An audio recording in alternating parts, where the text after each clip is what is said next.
All right, let me talk about this concept of change of basis and relate this to matrix diagonalization. These are both very important parts of linear algebra. Matrix diagonalization is a way of re-expressing a matrix in terms of a diagonal matrix. And this is related to the concept of eigenvector, eigenvalue. It's a very useful, very practical technique within linear algebra. And this is also very closely tied up with the idea of change of basis. So let's put these notions together and see how they work. All right, so change of basis corresponds to a change of frame of reference. So let me illustrate what I mean by that with a particular example. Consider the two vectors in standard basis vectors, 1, 0, 0, 1. You can see those here. Actually, those should be switched. So you can forget you ever saw that mistake. E1 is down here, E2 is up here. And then I have two other vectors, a 1 minus 1, which is down here, and 2.5 minus 1, which is over here. All right, so I got four vectors in here, and then I'm going to take some vector x, which happens to be 0.5 E1 plus E2. You can see you go out here 0.5 and then up 1. All right.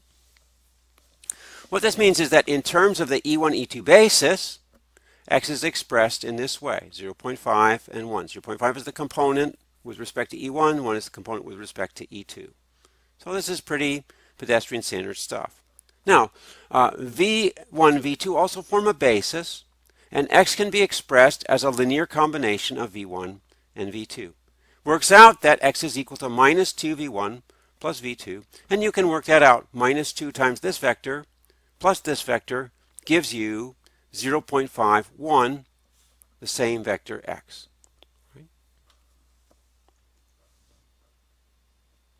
Now, what I've done with x, I can do with any vector. Any vector z can be expressed in either basis. So the question is, look at these two expressions. These two expressions express the same vector. What's the relationship between these two expressions? So that's the first question we want to address. So question 1, how do you change from basis v1, v2 to e1, e2?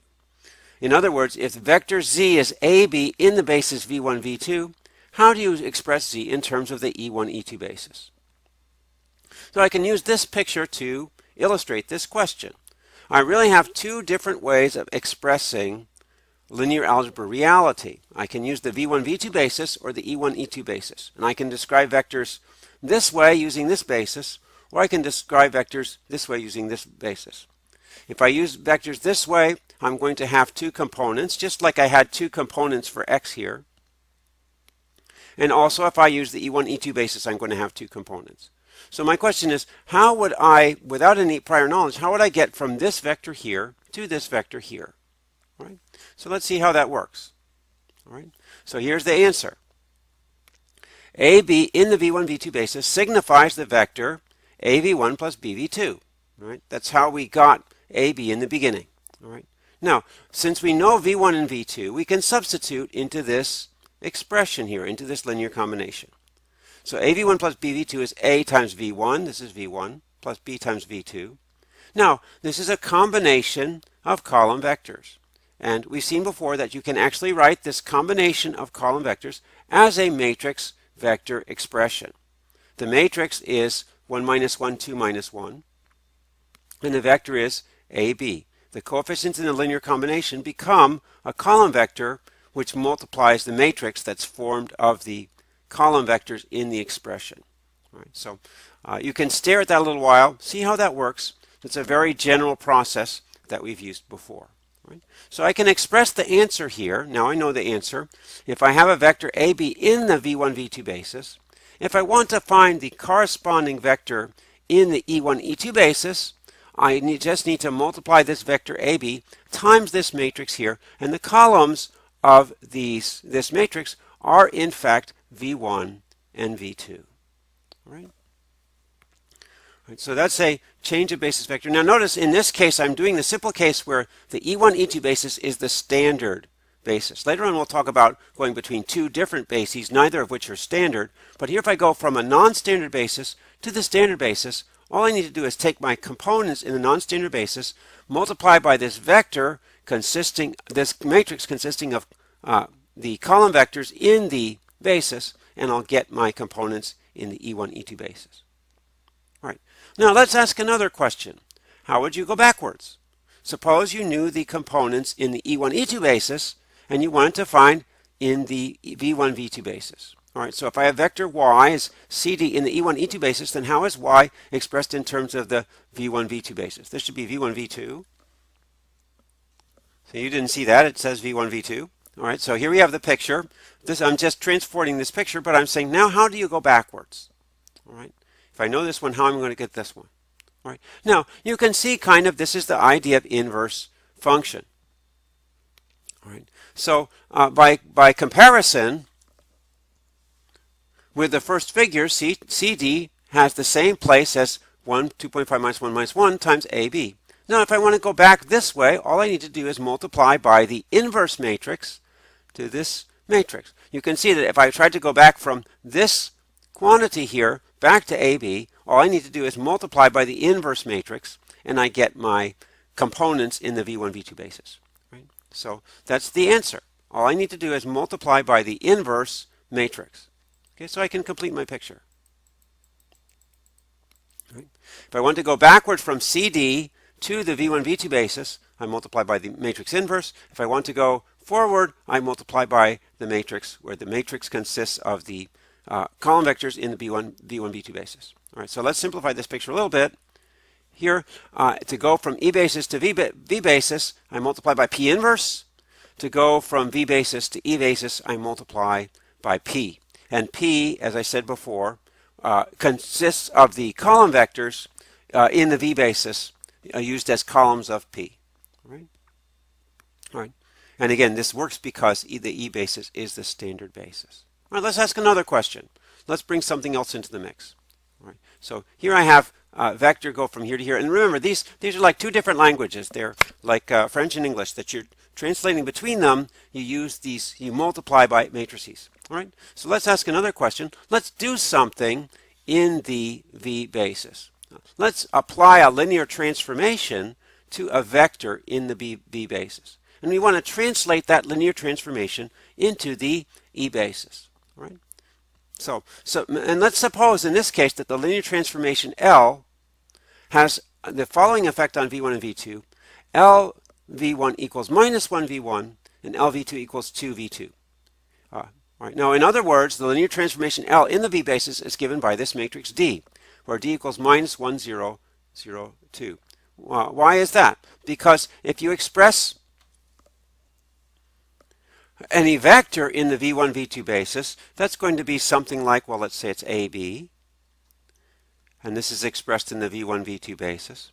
And if I multiply this by minus 1, 0, 0, 2, I'm going to get minus A and then 2B. And that's expressed in the V basis. And what that means is that's minus A times V1 plus 2BV2.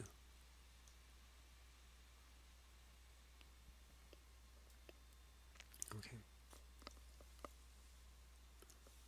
So you can see that this matrix would take AV and turn it into minus AV. That corresponds to this part, that the linear transformation takes V1 and it makes it minus 1 V1. And it also takes BV2 and multiplies it by 2, which corresponds to this part of the linear transformation. Right? So this linear transformation in the basis V1, V2 corresponds to this diagonal matrix. Right? Now, so I know what the linear transformation does to vectors in the V1, V2 basis. What does it do to vectors in the E basis? Right? So I know that in the V basis, xv multiplied by d gives me xv prime. But if I did some translation here, how would it affect this xe? Right? Now, the thing is that I don't know how to go directly from here to here, but I can take a detour.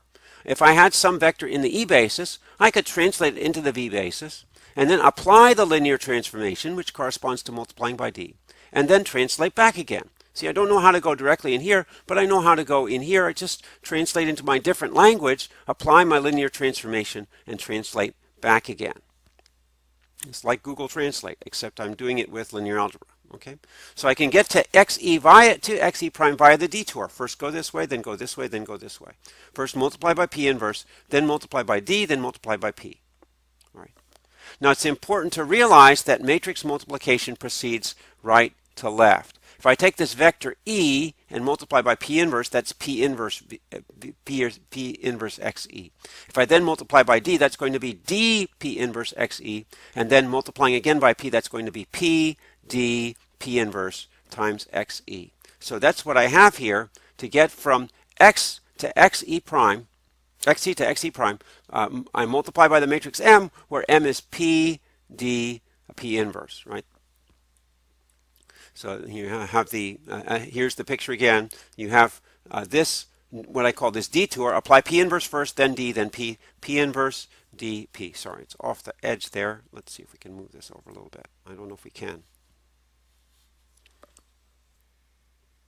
All right, that should be a little bit better. All right.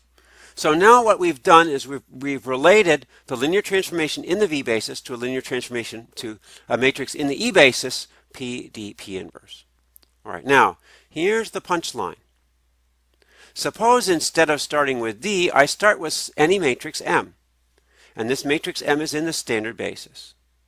Now, we've seen how to find the eigenvectors of a matrix M in the standard basis. Now, you can use these eigenvectors as your basis V. Okay, I can choose another basis. Any basis is as good as any other basis. So I can create a basis V on the basis of eigenvectors of M. In this case, the linear transformation will have a diagonal matrix D where the diagonal entries are the eigenvectors. So in the basis V, the linear transformation L will be diagonal. Well, why is that? Because the linear transformation acts on eigenvectors and multiplies them by constants. Okay, that's the same as what we saw up here, getting a diagonal representation of a linear transformation when the linear transformation acts in this simple way on the basis vectors. Okay, so I can find a diagonal matrix D with respect to this basis of eigenvectors. Right? But what that means is that I can re-express M using this same formula.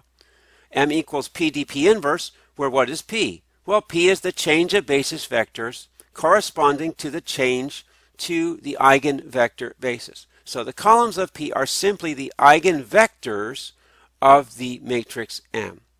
Right? So using the eigenvectors, which form the matrix P, and the eigenvalues, which form the matrix D, I can create a diagonal representation of M. In other words, I can write M as some basically transformation or reformation of this diagonal matrix D. So this general process is called diagonalizing the matrix M, and you'll find some examples in the text. Okay.